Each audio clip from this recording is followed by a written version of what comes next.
భగవద్బంధులారా, శ్రీమద్భాగవత మహాపురాణంలో మహోత్కృష్టమైన పంచరత్నాలుగా చెప్పబడే ఘట్టాలలో ఒకటి అయిన గజేంద్రమోక్షంలోని విషయాన్ని తెలుసుకునే ప్రయత్నంలో ఉన్నాము.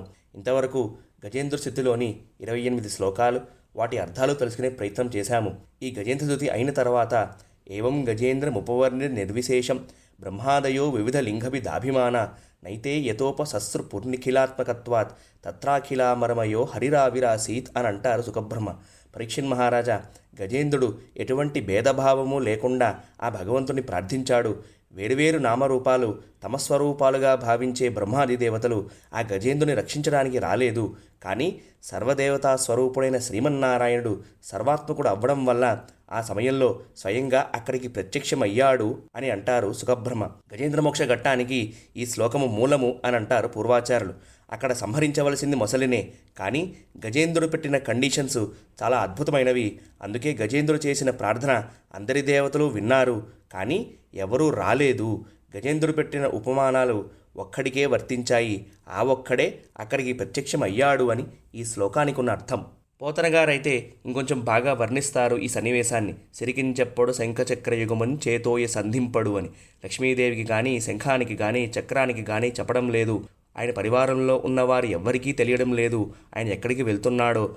ఆయన పరిగెట్టేస్తున్నాడు, ఆయన వెనకాల ఆయన పరివారం పరిగెట్టేస్తోంది అని చాలా అద్భుతంగా ఈ సన్నివేశాన్ని వర్ణిస్తారు పోతనగారు. పరమాత్మ ప్రత్యక్షమైన తర్వాత గజేంద్రుడికి అర్థమవుతుంది, నేను వేసిన ఉపమానాలన్నిటికీ కూడా శ్రీమన్నారాయణుడికే వర్తిస్తాయి అని. సొంత సరస్యరుబలేన గృహీత ఆర్తో దృష్ట్వా గరుత్మతి హరింక ఉపాత్త చక్రం ఉత్క్షిప్య సాంబూజకరం గిరిమాహ కృచ్చాత్ నారాయణ అఖిల గురో భగవన్ నమస్తే అని అంటాడు గజేంద్రుడు. చాలా అద్భుతమైన శ్లోకం. సరోవర జలాలలో బలిష్టమైన మొసలి గజేంద్రుడి పాదాన్ని పట్టుకొని ఉంది. ఆ సమయంలో శ్రీహరి గరుడ వాహనారూఢుడై చక్రాన్ని ధరించి ఆకాశంలో వస్తున్నట్టుగా చూశాడు గజేంద్రుడు. అప్పుడు తన తొండంతో ఒక కమలాన్ని తీసి పైకెత్తి, నారాయణ జగద్గురు నీకు నమస్కారము అని అంటాడు చాలా కష్టంతో గజేంద్రుడు. పరబ్రహ్మము, పరమాత్మ, చైతన్యము, శుద్ధ చైతన్యము, అక్షరబ్రహ్మ, నాదబ్రహ్మ, ఆది మధ్యాంతరహిత, సర్వేశ్వర, విశ్వనాథ, శరణాగతవత్సల, జగద్గురు, భగవానుడు, కైవల్యనాథ, యోగేశ్వర లాంటి ఉపమానాలు విన్నప్పుడల్లా గుర్తుకు రావాల్సిన స్వరూపం శ్రీమన్నారాయణుడు అని గజేంద్రమోక్ష ఘట్టం నిరూపిస్తుంది.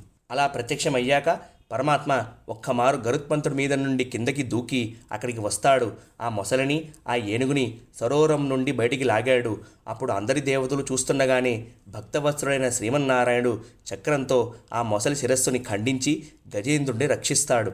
ఇలా జరగగానే బ్రహ్మగారు, శంకరుడు, ఇంద్రాది దేవతలు ప్రశంసలు కురిపిస్తూ పుష్పవర్షాన్ని కురిపిస్తారు. గంధర్వులు గానం చేస్తారు. ఆ మొసలి కిందటి జన్మలో హూహు అనే గంధర్వుడు దేవరుడు అనే మహర్షి శాపం కారణంగా మొసలి రూపం వచ్చింది. పరమాత్మ అనుగ్రహం వల్ల అతనికి శాప ముక్తి కలిగింది. ఈ గజేంద్రుడేమో కిందటి జన్మలో ద్రావిడ దేశ పాండ్యరాజు అయిన ఇంద్రద్యుమ్నుడు. అగస్త్యుల వారి శాపం కారణంగా ఏనుగు జన్మ లభించింది. ఆయన ఏనుగుగా జన్మించినా కూడా భగవదారాధన ప్రభావంగా అతనికి భగవంతుని స్మృతి కలిగింది. శ్రీమన్నారాయణుడు గజేంద్రుణ్ణి ఈ విధంగా ఉద్ధరించి అతన్ని తన పార్షదుడిగా చేసుకున్నాడు. ఆ తర్వాత తనతో పాటు గజేంద్రుణ్ణి తీసుకుని తన దివ్యధామానికి చేరుకున్నాడు. ఈ గజేంద్రమోక్ష వృత్తాంతాన్ని ఎవరు విన్నా కలిదోషాలు, దుస్వప్నాలు తొలగిపోతాయి. అంతేకాకుండా వారికి యశస్సు, అభ్యుదయము, స్వర్గము మొదలుకొని ఉత్తరలోకాలు ప్రాప్తిస్తాయి అని అంటారు సుఖబ్రహ్మ పరీక్షణ్ మహారాజు గారితో. అంతేకాకుండా ఈ గజేంద్ర స్థుతిలోని శ్లోకాలను ఎవరు నిత్యం అనుసంధానం చేస్తారో వారికి మరణ సమయంలో నిర్మల బుద్ధి అనుగ్రహిస్తాను అని పరమాత్మ గజేంద్రుడికిచ్చిన మాట. అందుకోసమనే పూర్వాచార్యులు ఈ స్థుతిలో కుదిరితే అన్ని లేదా కొన్ని శ్లోకాలైనా నేర్చుకోవడానికి ప్రయత్నం చెయ్యండి అని అంటారు. ఇంతటితో ఈ గజేంద్రమోక్ష ఘట్టానికి సమాప్తి పలుకుతూ అందరికీ హరే కృష్ణ, జయ శ్రీమన్నారాయణ.